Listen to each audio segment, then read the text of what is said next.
हिंदी में यूपीएससी की तैयारी से संबंधित प्रोग्राम्स को देखने के लिए सब्सक्राइब करें स्टडी IQIAS हिंदी। इससे पहले की वीडियो में हमने यूरोप महाद्वीप के सागरीय क्षेत्र यानी कि इसके आसपास मौजूद जो जल निकाय हैं इनके बारे में जाना था, ये किस प्रकार से महत्वपूर्ण है और इनका क्या जियोपॉलिटिकल रिलेशन है, इसके बारे में भी डिस्कशन हुआ था। रशिया यूक्रेन वॉर हो या फिर चाहे गाजा फिलिस्तीन विवाद हो, इसके बारे में भी हमने डिस्कस कर लिया था थोड़ा बहुत, है ना। ज्यादा हम इसके अंदर नहीं गए थे, परंतु हाँ मोर और लेस इसके बारे में हमने जान जरूर लिया था कि असल में यहाँ पर कौन कौन से सागरीय निकाय हैं और वो किस प्रकार से इंपॉर्टेंट है। साथ में इसके बाद वाला जो वीडियो था इसमें हमने जाना था कि असल में यूरोप महाद्वीप को यदि आप देखेंगे तो इसको हमने कितने पार्ट्स में या फिर कितने फिजिकल डिवीजन में डिवाइड किया हुआ है, जैसे उत्तर पश्चिमी उच्चभूमि, मध्यवर्ती पठारी व पर्वतीय क्षेत्र, यह है एल्प्स पर्वत वाला एरिया जिसके अंतर्गत कॉकेशस पर्वत को भी शामिल किया जाता है, और यह है शीतोष्णकटिबंधीय घास के मैदान वाला एरिया जिसको हम स्टेपीज का नाम देते हैं, जो कि प्रायः कृषि और पर्यटन के लिए बहुत ही ज्यादा महत्वपूर्ण है। इन सभी के बारे में हमने डिटेल में डिस्कस किया था। यदि ये दोनों ही वीडियो आपने नहीं देखे हैं तो मैं गारंटी के साथ बोलता हूं कि आपके लिए बहुत ही ज्यादा इंपॉर्टेंट वीडियो होने वाले हैं। यानी कि इन वीडियोस के माध्यम से आपके सोचने समझने की क्षमता में न केवल विस्तार होगा बल्कि ज्योग्राफी के, क्लाइमेटोलॉजी के और साथ में अदर प्रकार की यानी कि ज्योग्राफी की जितनी भी ब्रांचेस होती हैं उन सभी का निचोड़ आपको यहां पर देखने के लिए मिलेगा। तो इस वीडियो को खत्म करने के बाद आप ये दो वीडियोस को अवश्य देख लीजिएगा ताकि यूरोप महाद्वीप के बारे में बहुत ही कम समय में आपको संपूर्ण नॉलेज हो जाए। अब आज के इस वीडियो में हम बेसिकली प्रारंभ करने वाले हैं यूरोप महाद्वीप की नदियों के बारे में। देखिए ये मैप तो बना हुआ है, अब मैं आपको समझाने के लिए यहां पर एक और मैप ड्रॉ करता हूं। यूरोप महाद्वीप का ही है ये। जब आप यहां देखेंगे तो यह है भूमध्य सागर वाला एरिया, यहां पर आपको ग्रीस देखने के लिए मिलेगा, यह है इटली वाला सेक्शन। जब आप आगे आते हैं तो पुर्तगाल, स्पेन, फ्रांस, यहां पर डेनमार्क, देन यहां आपको नजर आता है Norway, Sweden, Finland, and then यह है कोला प्रायद्वीप वाला एरिया, और यहां पर फिर यूराल पर्वत दिखेगा जो कि यूरोप और एशिया महाद्वीप को सेपरेट करने का कार्य करता है। ठीक है, अब देखिए हर बार की तरह पहले मैं इस मैप को कंप्लीट कर देता हूं। जब आप इस मैप को कंप्लीट करेंगे मैं कुछ लोकेशन यहां पर ड्रॉ कर देता हूं। सबसे पहले देखिए यहां पर आती है जिब्राल्टर जल संधि, शायद आपको इसके बारे में पहले से ही पता है। ये जिब्राल्टर जल संधि जो कि भूमध्य सागर को अटलांटिक महासागर से जोड़ने का कार्य करती है, इसलिए इसको भूमध्य सागर का प्रवेश द्वार भी नाम दिया जाता है। कुछ इस प्रकार से आप इसको ड्रॉ करेंगे और इसी भूमध्य सागर का ही विस्तार आप पाते हैं कि भाई यह है हमारा काला सागर वाला एरिया, और यहां पर आपको देखने के लिए मिलती है विश्व की सबसे बड़ी खारे पानी की झील, दैट इज कॉल्ड कैस्पियन सागर। अब देखिए कुछ इंटरेस्टिंग और शॉकिंग बात मैं आपको बताता हूं कि हाल में एक न्यूज बहुत ज्यादा चर्चा में थी, 2024 का लास्ट समय था वो। तो यहां पर बताया गया था कि असल में ये जो भूमध्य सागर है ये एक टाइम पर पूरा सफेद मैदानी भाग में परिवर्तित हो गया था। अब ये क्या रिलेशन है और क्यों कहा जाता है कि भाई ज्योग्राफी बहुत से तथ्य आपके माइंड में क्लियर कर सकती है यदि आप इसको ध्यान से पढ़ें। जरा आप समझिएगा कि आपने ये बात पढ़ी है कि असल में यदि आप देखेंगे तो पृथ्वी को हमने 16 युगों में बांट रखा है, जैसे Archean, pre Cambrian, Cambrian, Ordovician, Silurian, Devonian, Carboniferous, Permian, Triassic, Jurassic, Cretaceous, है ना, Paleocene, Eocene, Oligocene, Miocene, Pliocene, है ना, फिर आता है प्लास्टोसीन और होलोसीन।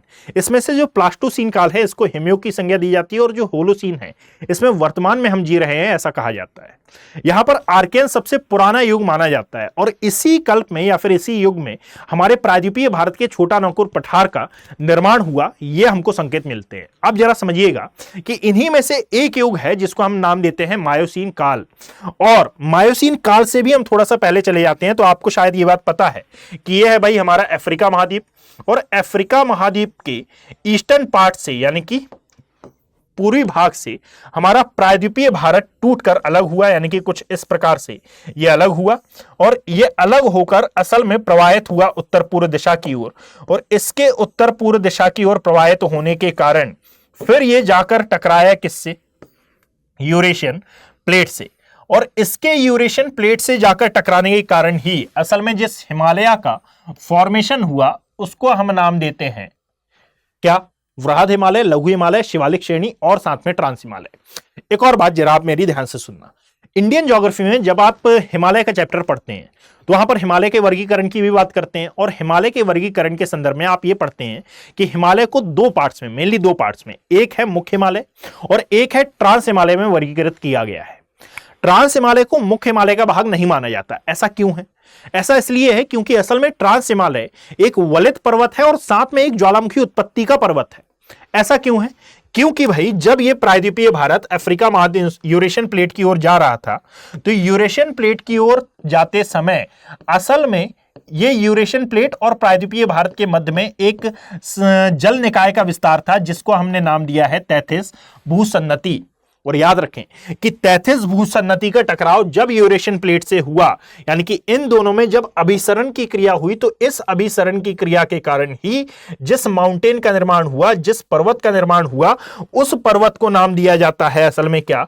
ट्रांस हिमालय, यानी कि महासागरीय प्लेट और साथ में महाद्वीपीय प्लेट में हुए अभिसरण का परिणाम है ट्रांस हिमालय का निर्माण।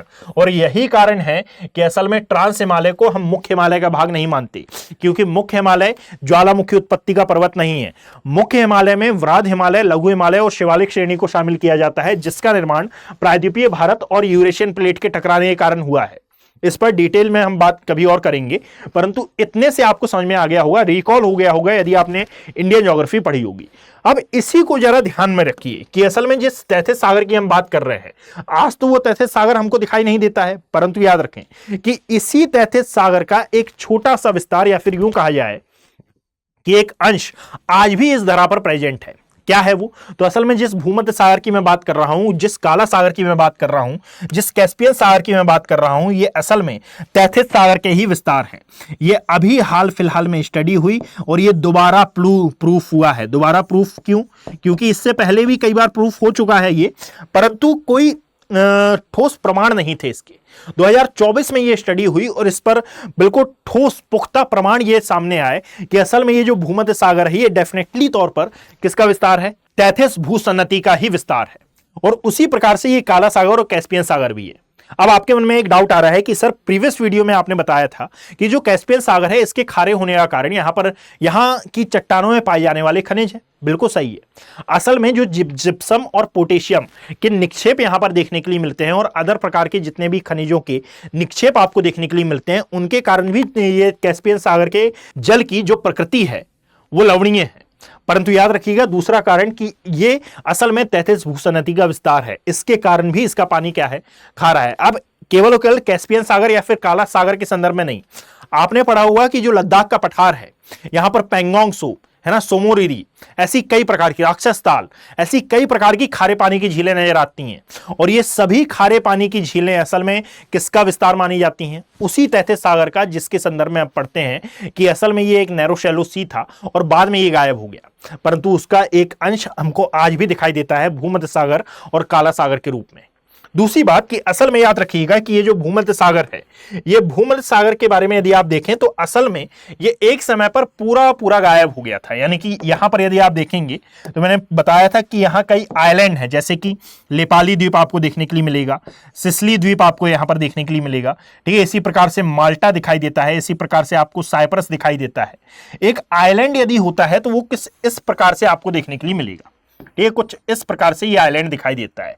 इस आइलैंड को यदि आप देखें तो जहां पर ये जल निकाय के अंदर डूबा होता है, यदि वहां पर आप देखेंगे तो कुछ स्टेप में आपको जिप्सम और पोटेशियम के निक्षेप यहां पर देखने के लिए मिलेंगे, ठीक है। और साथ ही साथ याद रखिए, मैं असल में जो आपको बताना चाह रहा था कि यदि आप यहां के द्वीपों का अध्ययन करते हैं और भूमध्य सागर की तली का अध्ययन करते हैं तो आपको यहां पर जिप्सम और पोटेशियम के जो निक्षेप हैं ये बहुत अधिक मात्रा में दिखाई देते हैं। और एक थ्योरी है जिसके अकॉर्डिंगली ये भी पता चलता है कि असल में ये जो भूमध्य सागर है ये एक टाइम पर पूरा सफेद मैदान में परिवर्तित हो गया था। इस पूरी घटना को नाम दिया जाता है मायोसीनियन लवणीय संकट का। अब ये मायोसीनियन लवणीय संकट क्या है? यानी कि ये जो मायोसीन काल है, मैंने अभी बताया था कि पृथ्वी के युगों को हमने 16 काल में, या फिर पृथ्वी के आयु को हमने 16 कालों में विभाजित कर रखा है। और इन्हीं 16 कालों में से, इन्हीं 16 युगों में से एक जो आती है, इसको मायोसीन का नाम दिया जाता है। और इसी समय मायोसीनियन लवणीय संकट पृथ्वी पर आया था और इस मायोसीनियन लवणीय संकट के कारण ही जितने भी जल निकाय हैं उन सभी पर इसका इफेक्ट पड़ा। और ये लवणीय संकट के कारण जो शुष्कता आई, इस शुष्कता के कारण ये जितने भी सागरीय निकाय थे ये सभी खत्म हो गए थे।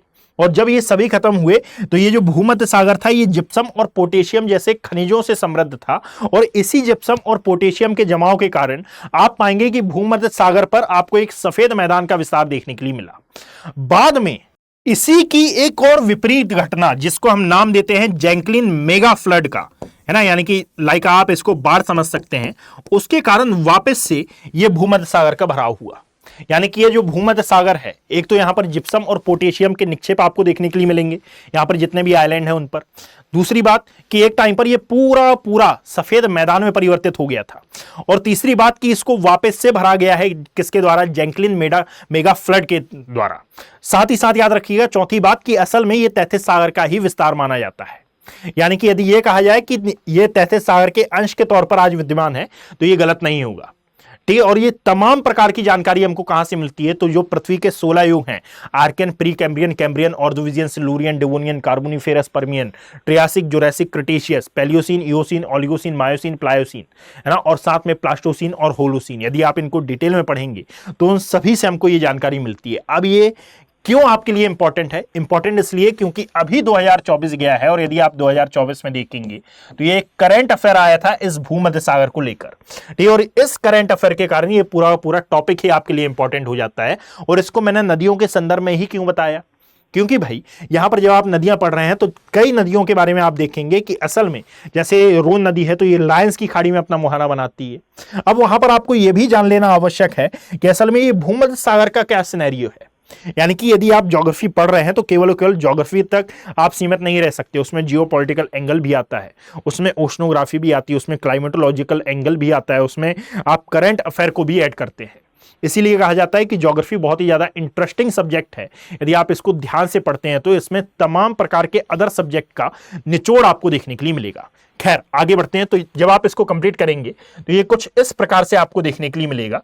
यहां पर यदि आपको समझ में नहीं आ रहा है तो ये है नॉर्वे, स्वीडन, फिनलैंड वाला एरिया, इटली, और साथ में ये है हमारा ग्रीस वाला सेक्शन, यूके है, आयरलैंड है, ये है हमारा आइसलैंड वाला क्षेत्र, ठीक है। यहां पर कुछ नदियों के बारे में मैं लिख देता हूं। पहले मैं इनकी नेमिंग कर देता हूं जिनको मैंने ऐसे ही नोट डाउन किया है, जैसे लाइक ये है हमारा काला सागर वाला सेक्शन, काला सागर के पश्चात ये आता है हमारा कैस्पियन सागर, ये है भूमध्य सागर वाला एरिया। तो ये इस मैप को मैं कॉपी करूंगा, कारण यह है कि यहाँ पर बहुत सी नदियां, लगभग मुझे 10-12 नदियां यहाँ पर ड्रॉ करनी होंगी।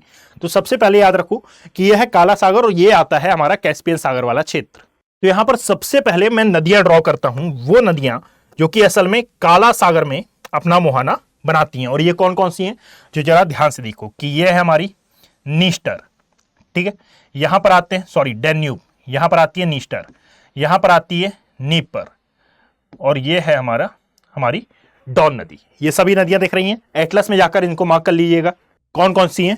तो एक बार मैं मार्किंग करता हूं, यानी यहां पर नेमिंग कर देता हूं, आप इनको एटलस में मार्क जरूर कर लीजिएगा, ठीक है। सबसे पहले ये जो आपको नजर आ रही है ये है हमारी डैन्यूब नदी। डैन्यूब पूरे यूरोप की दूसरी सबसे लंबी नदी है।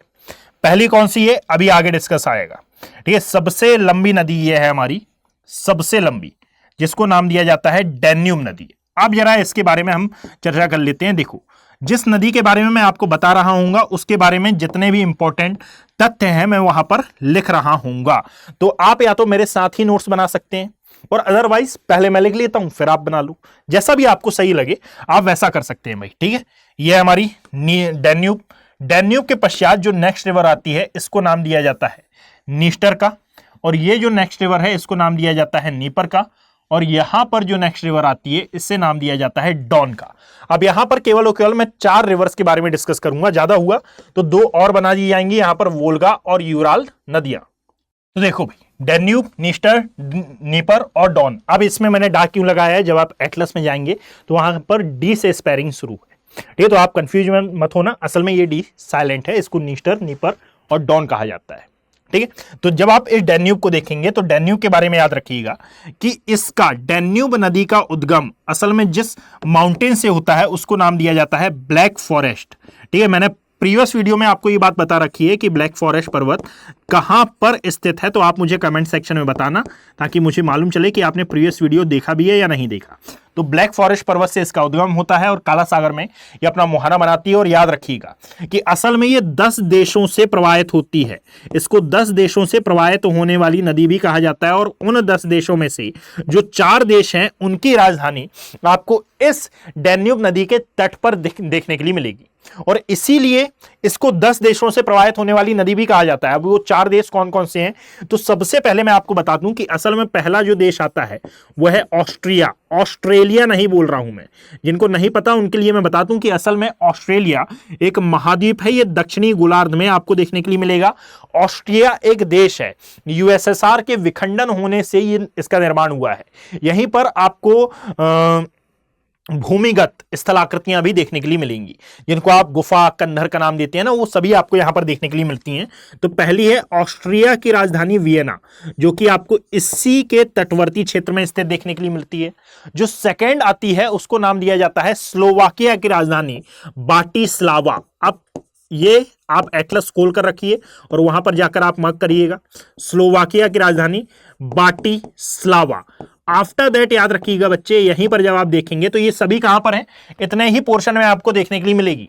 इसके बाद जो आपको राजधानी मिलेगी ये है हंगरी की राजधानी बुडापेस्ट और फिर आती है सर्बिया की राजधानी बेलग्रेड। तो सबसे पहले यहां पर हंगरी की राजधानी बुडापेस्ट और साथ में सर्बिया की राजधानी बेलग्रेड, ये सभी आपको देखने के लिए मिलती हैं कहां पर, इस डैन्यूब नदी के तट पर, बेलग्रेड। अच्छा, एक और बात कि जब आप इस डैन्यूब नदी के बारे में थोड़ा सा पढ़ते हैं तो असल में याद रखिएगा कि यहीं पर आसपास के एरिया में आपको रोन और राइन नदियां भी देखने के लिए मिलेंगी। अब नहर के माध्यम से हमने इसको राइन नदी से भी जोड़ दिया है और रोन नदी से भी जोड़ दिया है। तो यदि आप इस डैन्यूब नदी के माध्यम से यात्रा करते हैं तो आप लायंस की खाड़ी के थ्रू भूमध्य सागर में भी प्रवेश कर सकते हैं और राइन नदी के थ्रू आप असल में उत्तरी सागर में भी प्रवेश कर सकते हैं। आप कैसे भाई, तो यहां पर असल में एक नदी है जिसका नाम है राइन नदी, आगे जिक्र आएगा इसका। यहां पर एक नदी है जिसका नाम है रोन नदी। ठीक है, रोन नदी लायंस की खाड़ी में मुहाना बनाती है और जो राइन नदी है ये असल में उत्तरी सागर में मुहाना बनाती है यहां पर।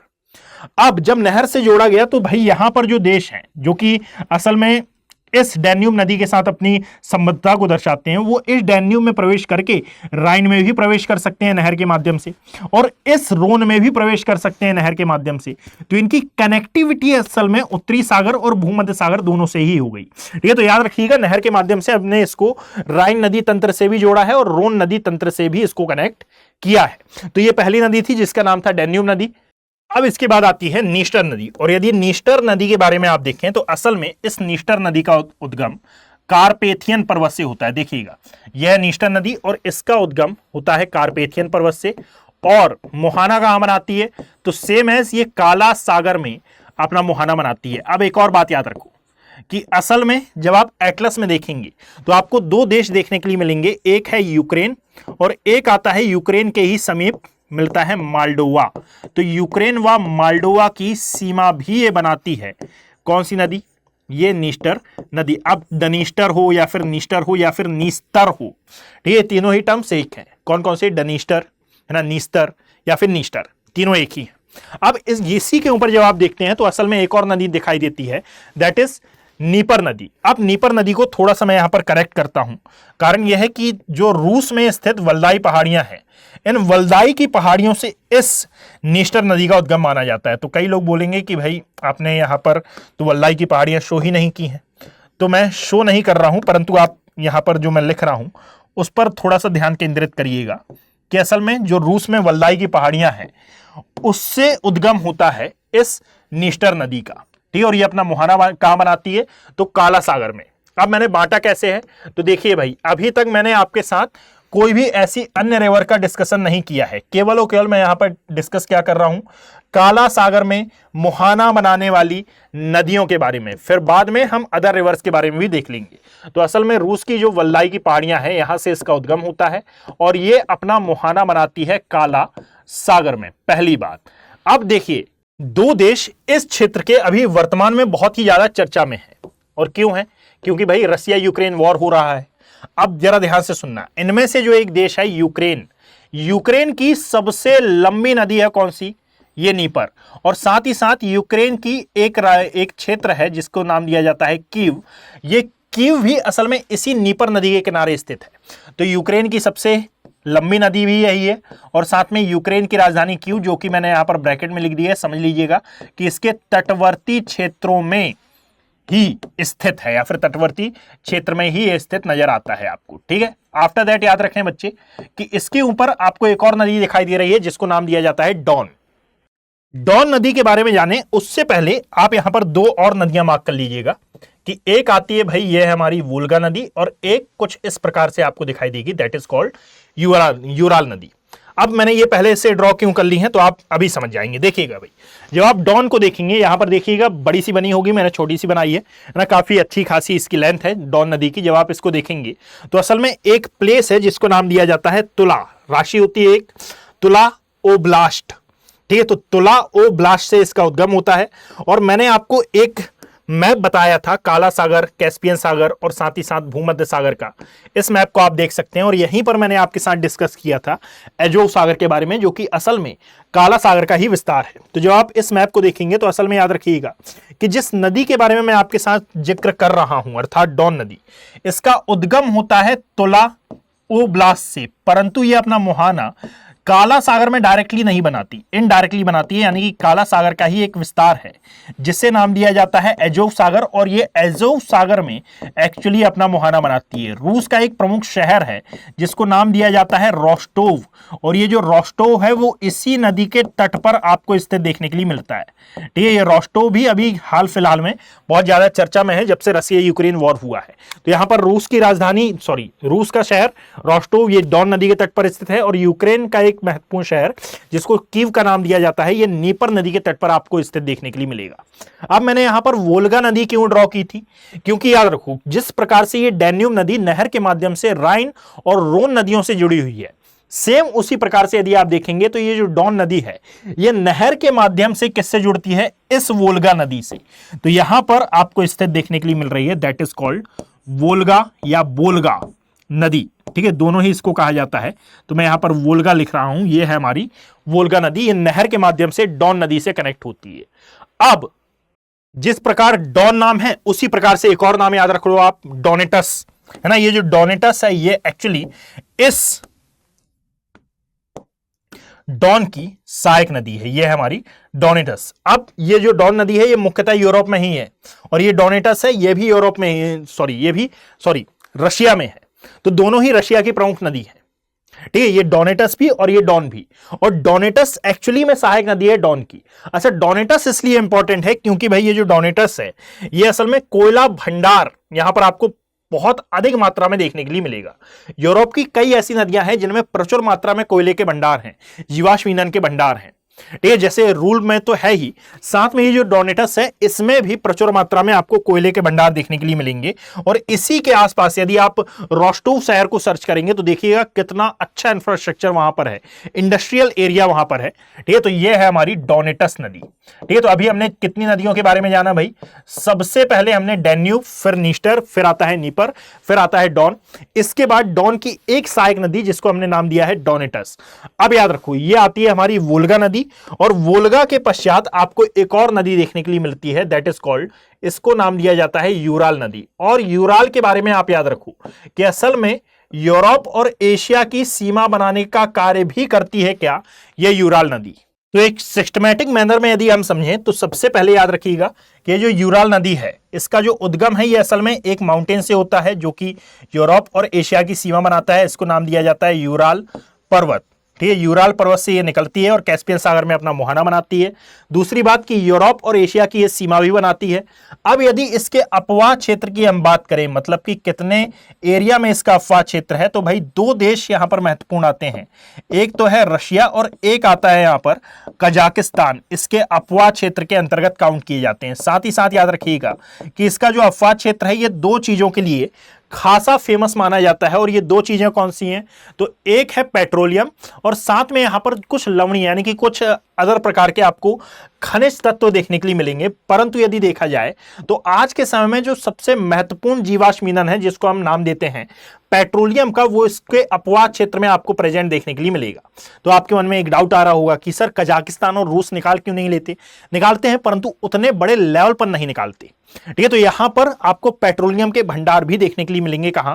यूराल नदी के बेसिन वाले एरिया में या फिर अफवाह वाले क्षेत्र में। और साथ में एक और बात याद रखिएगा कि ये जहां पर मोहाना बनाती है वहां पर कजाकिस्तान देश मौजूद है और पक्षी के आकार का डेल्टा, यानी कि जब आप नदी की स्थलाकृतियों के बारे में पढ़ते हैं वहां पर नदी के डेल्टा के बारे में आप पढ़ते हैं, और नदी के डेल्टा का एक और प्रकार आता है जिसको हम पंजाकार डेल्टा का नाम देते हैं। यानी कि एक पक्षी के पंजे के आकार का जो डेल्टा होता है इसको पंजाकार डेल्टा का नाम दिया जाता है।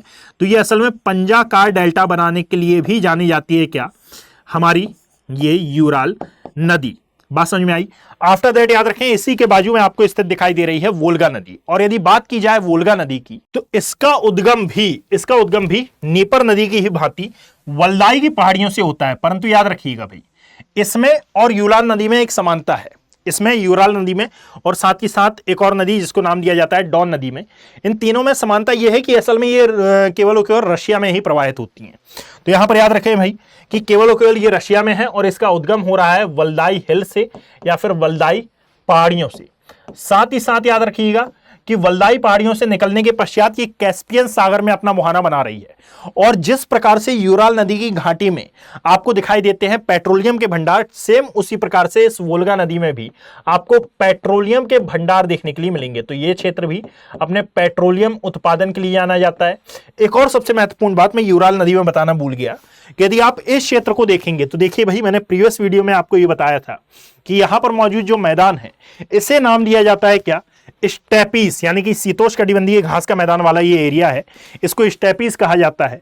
तो ये दोनों ही नदियां असल में स्टेपीज घास के मैदान से होकर प्रवाहित होती हैं और इसीलिए याद रखिएगा कि ये टूरिज्म के लिए भी महत्वपूर्ण रूप से विख्यात हैं।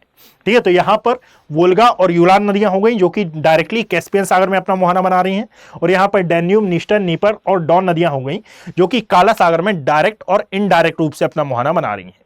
बिल्कुल सही। यदि आपके मन में प्राकृतिक गैस आ रही हैं तो प्राकृतिक गैसों के लिए भी यह क्षेत्र जाना जाएगा। अब देखिएगा भाई, नेक्स्ट मैप लेते हैं और उसमें हम कुछ छोटी मोटी रिवर्स के बारे में यहां पर प्लॉट करना चालू करते हैं। तो सबसे पहले तो आपने ये पढ़ा हुआ है कि यहां पर आपको एल्स पर्वत का विस्तार देखने के लिए मिलेगा, यानी कि ये पूरा विस्तृत है। मैं इसकी एक छोटी सी पहाड़ी बना रहा हूं। यहां से एक रिवर का ओरिजिन होता है, इसको नाम दिया जाता है राइन नदी। और यदि आप राइन नदी को देखेंगे तो भाई कुछ इस प्रकार से ये प्रवाहित होते हुए यहां पर आपको नीदरलैंड्स देखने के लिए मिलेगा, और नीदरलैंड के पास एक नहर आपको देखने के लिए मिलेगी जिसको रॉटरडम का नाम दिया जाता है। और ये रॉटरडम असल में ये उत्तरी सागर के समीप है। ठीक है, तो उत्तरी सागर में जाकर ये अपना मुहाना बनाएगी। ये कौन सी नदी है? तो भाई इस नदी को नाम दिया जाता है राइन नदी। ठीक है, that is called Ryan river. कहां से उद्गम हो रहा है? आल्स पर्वत से या फिर एल्स पर्वत से। और ये जिस एरिया में अपना मुहाना बना रही है उसको नाम दिया जा रहा है उत्तरी सागर का, और नीदरलैंड के समीपवर्ती क्षेत्र में ये है। और ये असल में उत्तरी सागर, ये है उत्तरी सागर, पूरा ये क्षेत्र आता है उत्तरी सागर। यहां पर आपको इंग्लिश चैनल देखने के लिए मिलेगा।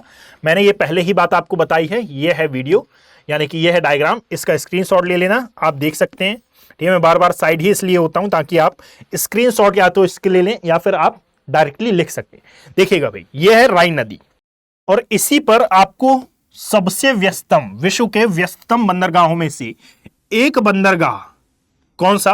तो यहां पर रॉटरडम बंदरगाह आपको यहां देखने के लिए मिलेगा। रॉटरडम पोर्ट इसको नाम दिया जाता है। और साथ में याद रखिएगा कि ये फ्रांस से भी प्रवाहित होती है और जर्मनी से भी प्रवाहित होती है। तो असल में जो राइन नदी की घाटी है या फिर राइन नदी की भ्रंश घाटी है, ये विश्व प्रसिद्ध है। जब आप जब आप फिजिकल ज्योग्राफी पढ़ते हैं तो फिजिकल ज्योग्राफी में इस राइन नदी की भ्रंश घाटी का स्पेशली उल्लेख आता है।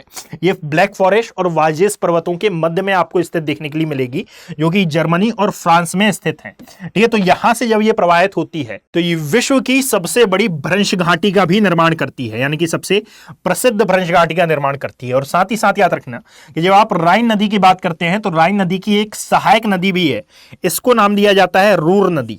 और ये जो रूर नदी है असल में ये विश्व प्रसिद्ध है अपने कोयला भंडार के लिए। और इवन यदि देखा जाए तो रूर और राइन नदियों के भ्रंश घाटी के क्षेत्र में, या फिर यूं कहा जाए कि घाटी क्षेत्र में, आपको कोयला भंडार बहुत अधिक देखने के लिए मिलेंगे। और इसीलिए कई बार रूर नदी को ही कहा जाता है कोयला नदी भी। अब जरा याद रखो कि भारत में एक स्थान है जिसको नाम दिया जाता है छोटा नागपुर का पठार, और ये जो छोटा नागपुर पठार है यहां पर भी आपको कोयले के भंडार दिखाई देते हैं। जो स्वर्ण रेखा नदी है, जो दामोदर नदी है, यहां से तो इवन कोयले का इतना ज्यादा हमने भंडारण, इतना ज्यादा हमने उत्पादन किया है कि ये नदियां मृत हो गई हैं, यानी कि इनको हम एक प्रकार से जैविक मरुस्थल की संज्ञा देते हैं। ये क्यों है? क्योंकि हमने यहां से कोयले का भी उत्पादन किया है, इंडस्ट्रियल एरिया है, यहां से निकलने वाले अवशिष्ट को भी हमने इन नदियों में प्रवाहित किया है, जिसके कारण जैविक मरुस्थलीकरण की प्रक्रिया यहां पर चालू हुई। यूट्रिफिकेशन भी यहां पर आपको बहुत अधिक मात्रा में देखने के लिए मिला। तो ये दोनों अलग अलग बातें हैं, कभी और इसके बारे में हम डिस्कस करेंगे। तो याद रखिएगा कि ये नदियों के जैविक मरुस्थली में परिवर्तित होने का भी मेन कारण यहां पर पाए जाने वाला कोयला है, जिसके कारण इंडस्ट्रीज बहुत ज्यादा यहां पर स्टैब्लिश हो पाई, और इंडस्ट्री से निकलने वाले अवशेष को हमने डायरेक्ट इनडायरेक्ट तौर पर किसमें प्रवाहित कर दिया? नदियों में।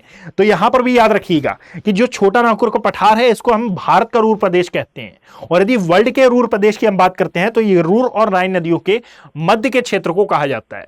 राइन नदी में भी आपको कोयला मिलता है, रूर नदी में भी आपको कोयले के भंडार देखने के लिए मिलेंगे, और इसीलिए रूर और राइन नदियां दोनों ही वर्ल्ड फेमस मानी जाती हैं। बात समझ में आई? तो यह है सबसे पहली नदी जो कि असल में कहलाती है राइन नदी। अब याद रखो कि ये जो राइन नदी है ये असल में एक नहर के माध्यम से एक और नदी से जुड़ती है, कि ये है हमारी एल्प्स पर्वत वाला क्षेत्र। ये एल्प्स पर्वत से ही एक और नदी का उद्गम होता है जो कि इस प्रकार से आती है और यहां पर लायंस की खाड़ी में अपना मुहाना बनाती है। अब याद रखिएगा कि ये जो रोन नदी है, यानी कि यहां पर यह है हमारी रोन रिवर, या फिर इसी को नाम दिया जाता है रोन नदी वाला क्षेत्र, और ये जो रोन नदी है ये नहर के माध्यम से इस राइन नदी से जुड़ी हुई है। अब याद रखिएगा कि ये जो रोन नदी है ये असल में फ्रांस क्षेत्र से होकर प्रवाहित हो रही है, और फ्रांस का एक शहर है जिसको नाम दिया जाता है ल्योन्स, और ये ल्योन्स असल में इस रोन नदी के तटवर्ती क्षेत्र में स्थित है। और ये ल्योन्स शहर क्यों महत्वपूर्ण है भाई? क्योंकि ये ल्योन्स असल में सिल्क प्रोडक्शन के लिए जाना जाता है, यानी कि जो रेशम है, रेशम उत्पादन के लिए खासा फेमस है। सिल्क प्रोडक्शन के लिए ये सबसे ज्यादा महत्वपूर्ण है। तो सबसे पहली हुई हमारी राइन नदी, और सेकंड होती है रोन नदी। अब याद रखो कि भाई भूमध्य सागर के ही कई और विस्तार मैंने आपको बताए थे कि भूमध्य सागर के अंतर्गत आपको कौन कौन से सागर दिखाई देते हैं। तो उसमें मैंने टिरहेनियन, एड्रियाटिक, इयोनियन और इजियन सागर के बारे में डिस्कस किया था। अब ये जो एड्रियाटिक सागर है असल में ये सीमा बनाता है इटली से, और इटली कहां पर नजर आ रहा है आपको? यह है हमारा इटली वाला सीट, ठीक है। और यहां पर ऊपर की ओर है एल्प्स पर्वत। तो एल्प्स पर्वत से ही एक और नदी निकलती है जिसको हम इटली की गंगा का नाम देते हैं, और इसको नाम दिया जाता है एक्चुअली पो रिवर का। तो यह है भाई हमारी पो नदी, जिसको नाम दिया जाता है इटली की गंगा का, और ये निकलती है एल्प्स पर्वत से और अपना मुहाना बनाती है कहां पर? तो मुहाना बनाती है ये एड्रियाटिक सागर में, जो कि असल में भूमध्य सागर का ही विस्तार है। अब याद रखो कि ये पो नदी जिस एरिया से बहती है वहां पर एक मैदान का भी आपको विस्तार देखने के लिए मिलेगा, और इस मैदान को नाम दिया जाता है लंबार्डी का मैदान, ठीक है। लंबार्डी का मैदान यहां पर आपको विस्तृत देखने के लिए मिलेगा। यह मैदान क्यों फेमस है? तो पहली बात, भूमध्य सागर के तटवर्ती क्षेत्रों में ही आता है और जिप्सम और पोटेशियम के भंडारों से ये समृद्ध है। अच्छा, एक और बात कि ये जो इटली है यहीं पर आपको वेटिकन सिटी भी देखने के लिए मिलेगी, जो कि वर्ल्ड की सबसे स्मॉलेस्ट कंट्री है। और इसी के बारे में मैंने आपको बताया था कि हाल ही में यहीं के जो यूं कहा जाए कि पोप थे, इनकी डेथ हुई थी और अब एक नए पोप बने हैं। उन नए पोप का नाम मैंने लास्ट वीडियो में बताया था, वो आप मुझे बताएंगे कि जो नए पोप बने हैं यहाँ के वो कौन है। अभी उनके बारे में न्यूज आई थी कि भाई छोटी मोटी न्यूज भी बहुत बड़ी बन जाती है इनके मामले में, कि खुली जीप से ये शपथ लेने के लिए आए थे, तो उनका नाम आप मुझे बताएंगे। यहाँ लैम्बॉर्डी का मैदान आपको विस्तृत देखने के लिए मिलेगा। एक और बात, दो शहर हैं यहाँ पर जो कि बहुत ही ज्यादा फेमस है। पहला आता है भाई ट्यूरिन, और सेकेंड जो आता है इसको नाम दिया जाता है मिलान। ये पहला है ट्यूरिन जो कि एक्चुअली में ऑटोमोबाइल के लिए बहुत ही ज्यादा फेमस है, और जो सेकंड है यह है मिलान, ये फैशन के लिए खासा जाना जाता है अपने। तो ट्यूरिन एंड मिलान ये दोनों ही बहुत फेमस है, ठीक है। अब ये वो क्षेत्र हुए जो कि ये वो नदियां हुई जो कि असल में एल्प्स पर्वत से ही अपना उद्गम ले रही हैं। तो पहली हो गई राइन नदी, सेकंड हो गई रोन, और थर्ड आपकी हो जाती है पो नदी। अब जब इसी क्षेत्र की बात कर रहे हैं तो एक और नदी की हम बात कर लेते हैं भाई। यह है पुर्तगाल, स्पेन, फ्रांस। तो पुर्तगाल में एक नदी है जिसको नाम दिया जाता है टॉगस नदी का, और यह टॉगस नदी एक्चुअली कॉर्डिलेरा पर्वत से निकलती है और कॉर्डिलेरा पर्वत से निकलने के पश्चात ये अटलांटिक महासागर में अपना मुहाना बनाती है। तो बस ये पुर्तगाल की एक नदी है, ज्यादा फेमस तो नहीं है, परंतु याद रखिएगा कि पुर्तगाल की जो राजधानी है लिस्बन, वो इस टॉगस नदी के किनारे स्थित है, या फिर टैगस भी इसको कहा जाता है, टगस भी इसको कहा जाता है। तो यहां पर आपको देखने के लिए मिलेगी पुर्तगाल की राजधानी लिस्बन के समीपवर्ती एरिया में यदि आप देखेंगे तो वहां पर आपको टॉगस देखने के लिए मिलेगी। तो भाई 4 नदियां हुई, राइन, रोन, टैगस और साथ में पो, जिसको इटली की गंगा नाम दिया जाता है। अब एक और बात याद रखो कि यहां पर पुर्तगाल, स्पेन और फ्रांस, ठीक है, फ्रांस में एक नदी है, फ्रांस में एक नदी है जिसका नाम है सीन नदी, ठीक है। तो ये इसके बारे में मैं यहां पर लिखता हूं कि भाई अभी हम बात कर रहे हैं फ्रांस की, और फ्रांस में जो एक रिवर आपको देखने के लिए मिलेगी that is called Seine river. और ये सीन नदी अपना मुहाना जिस एरिया में बनाती है, इससे नाम दिया जाता है इंग्लिश चैनल का। यहां पर आपको इंग्लिश चैनल देखने के लिए मिलेगा, इंग्लिश चैनल में अपना मुहाना बनाएगी। अब याद रखिएगा कि फ्रांस की राजधानी है एक्चुअली पेरिस, और ये फ्रांस की राजधानी पेरिस जिस नदी के तट पर स्थित है, इसे नाम दिया जाता है सीन रिवर। आपको याद रहेगा, है ना, फ्रांस की राजधानी पेरिस और ये सीन नदी के तट पर आपको स्थित देखने के लिए मिलेगी, इंग्लिश चैनल में गिरने वाली ये एक नदी है। साथ में इसी के आगे यदि आप जाएंगे तो याद रखो कि जहां पर, अच्छा एक और बात कि जहां पर हमने इटली की बात की है, यहीं पर एक और नदी मिलेगी आपको जिसको नाम दिया जाएगा टाइबर का, ठीक है, कुछ इस प्रकार से ये आएगी और इसे नाम दिया जाएगा एक्चुअली टाइबर रिवर का। और ये जो टाइबर है इसको कई बार टैबर भी कहा जाता है। ये जो टाइबर नदी है ये इटली की सबसे प्रमुख नदियों में गिनी जाती है। तो असल में ये जो टाइबर है ये भूमध्य सागर में जाकर अपना मुहाना बनाती है। एक और बात कि यदि एटलस में तो नहीं मिलेगा, परंतु ऐसा ही फैक्चुअल डेटा के तौर पर याद रखिएगा कि जो माउंट फुमेलियो है, फुमेलियो है ना, ये यहां से निकलती है। कौन सी नदी? ये टाइबर नदी, और असल में भूमध्य सागर में जाकर मिलती है। इटली की राजधानी है रोम, और जो वेटिकन सिटी के बारे में मैंने आपको बताया, ये दोनों ही आपको स्थित देखने के लिए मिलेंगी इस टाइबर नदी के तटवर्ती क्षेत्र में। तो भाई यहां पर राइन, रोन, और राइन से ही हमने रूर को समझ लिया, टैगस, पो और टाइबर नदी, और साथ में फ्रांस में बहने वाली एक सीन नदी के बारे में हमने डिस्कस किया, और साथ में इसके पहले हमने डिस्कस किया है 6 नदियों के बारे में। एक है डेन्यूब, नीस्टर, नीपर, डॉन और डोनेटस, वोल्गा और साथ में यूराल, यानी कि ये इतनी नदियां हुई। चलिए थोड़ी बहुत और नदियों को हम देख लेते हैं, जैसे कि लाइक जिस प्रकार से फ्रांस में एक छोटी सी नदी है, उसी प्रकार से यदि आप जर्मनी को देखेंगे तो जर्मनी में एक नदी आपको देखने के लिए मिलेगी, इसको नाम दिया जाता है स्प्री नदी। और जो जर्मनी की राजधानी है नाम दिया जाता है इसको बर्लिन, ये इसके तटवर्ती क्षेत्र में स्थित है। निकलती कहां से है, मुहाना कहां बनाती है, नॉट सो इंपॉर्टेंट, बस इतनी सी बात याद रखिएगा कि जर्मनी की राजधानी बर्लिन इसी स्प्री नदी के तट पर स्थित है। इसी प्रकार से यदि आप पोलैंड देश को देखेंगे, यहां पर आपको नजर आएगा पोलैंड की राजधानी है वॉर्सा, और यदि आप पोलैंड की राजधानी वॉर्सा की बात करें तो ये एक नदी के तट पर स्थित है, इसको नाम दिया जाता है विस्तूरा। पोलैंड की राजधानी वॉर्सा, और वॉर्सा जिस नदी के तट पर है इसको नाम दिया जाता है विस्तूरा। जस्ट अ सेकेंड, इसको मैं एडजस्ट कर लूं, ठीक है, विस्तूरा ये एक रिवर है, ठीक है, विस्तूरा नदी। साथ ही साथ आगे और आते हैं तो देखिए भाई, जब आप इंग्लैंड में देखेंगे, यानी कि यहां पर यूनाइटेड किंगडम और ग्रेट ब्रिटेन वाला सेक्शन, और ग्रेट ब्रिटेन में ही आता है इंग्लैंड। तो जब आप इंग्लैंड को देखते हैं तो असल में इंग्लैंड एक नदी के तट पर स्थित है, और इसको क्या नाम दिया जाता है, तो इसका नाम मेरे को याद नहीं आता है हर बार, टेम्स, है ना। इंग्लैंड असल में टेम्स नदी के तट पर स्थित है। और साथ ही साथ याद रखिएगा कि यहीं पर 2 और शहर हैं जिसको नाम दिया जाता है, एक का नाम है ऑक्सफोर्ड और एक का नाम आता है रीडिंग। तो ऑक्सफोर्ड और रीडिंग जैसे शहर भी इसी के तट पर स्थित आपको देखने के लिए मिलते हैं। बात समझ में आई? तो इंग्लैंड किस नदी के तट पर स्थित है? टेम्स, यहां पर आपको देखने के लिए मिलेगी टेम्स, ठीक है। ऐसे कौन सा शहर किस नदी के तट पर स्थित है, ये आपको इसलिए याद रखना है, कई बार यही स्टेटमेंट के फॉर्म में आपसे पूछ लिए जाते हैं, तो जब पूछे जाते हैं तो हम कंफ्यूज हो जाते हैं।